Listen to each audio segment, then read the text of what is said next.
In this video, I'm going to show you how to frame out an interior basement wall.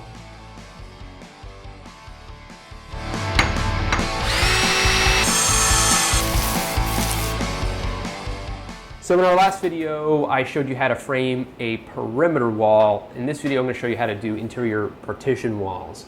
A little different process. And so always what you need to do is either, unless you're building the wall ahead of time and then standing it up, so you're building on the ground and standing it up. I don't like to do that down here. I just don't have the room for it. I'm going to be building these walls in place. And so in that case, you either need to work from the top of the room down or from the floor up. Because I'm building this little utility closet space and I'm negotiating where this water pipe supply line is located, I'm going to be working from the top down. All right, so I got my first board in. My next board will go right up against this joist, right above me. And since I'm working alone and I don't have two sets of hands, I'm angling a 2x4 against the wall there on the right side. And it allows me to put this board under, like right over it, so it holds it in place. And now I can free up one of my hands to flush up the board and then grab my framing nailer and tack it in place with some framing nails. So this is just a helpful tip if you're working alone and how do you do this? This is how I do it. A little board, angle it up, and then you're good to go. And so you can see why I chose that joist there. It allows me to put this board right there. Otherwise, I'd have to sort of frame in some half boards between the joists and nail into that. So this location is sort of why I picked this size utility room. Just sort of made sense for this room.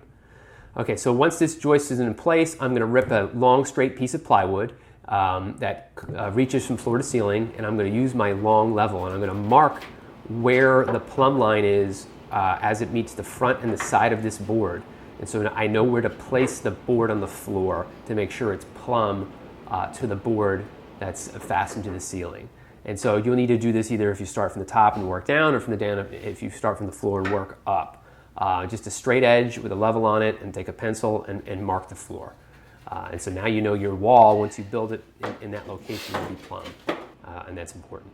And so now I'm going to take my pressure treated board. This one's pressure treated because it's against the concrete. The rest of the studs can be non-pressure treated lumber. And I'm going to ram set it into the floor using, it's basically like a 22 caliber round that you put in this little gun and it shoots a nail in. I've used it in other videos. If you check out my other framing videos, I'll show you how to use it. And I'm using fasteners that are designed to work in pressure treated lumber. So for my front board, again, I'm also doing this. A couple of these fasteners go in. And since it's going to be an opening for a closet, I'm going to cut out the rough opening. The rough opening dimensions are determined by the particular door I'm going to be installing in here. In case this is a 36-inch door. I'm using a circular saw. I'm cutting it out the opening for the rough opening there. And I'm running against a speed square. So I know that the cut I'm making is square to the board. All right. I set the depth of the circular saw at 1.5 inches. Next, we're just framing this out using standard framing techniques. Standard framing techniques, and I'm just using this framing nailer to knock this board in. I'm using a spacer board to save time. Now, this is a board that's been cut to 14.5 inches, so it ensures that these two studs are 16 inches on center.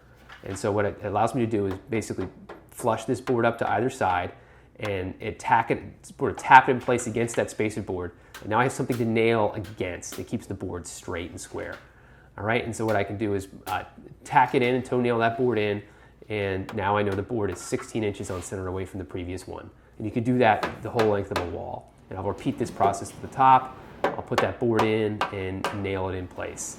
And this is how you frame a wall board by board. Again, you can build it on the floor and stand it up. For me, I just thought this is just a little easier to do. I don't have room in my basement. It just made sense. You got to do what works for you, though.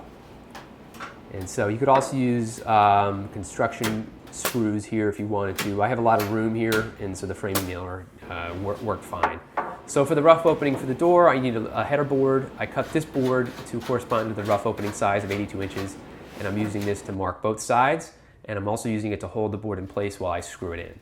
And so this makes this a very easy one-person job, and that's it. That's how you frame out an interior partition walls. Look for my next video on how to do some wiring, and catch you next time.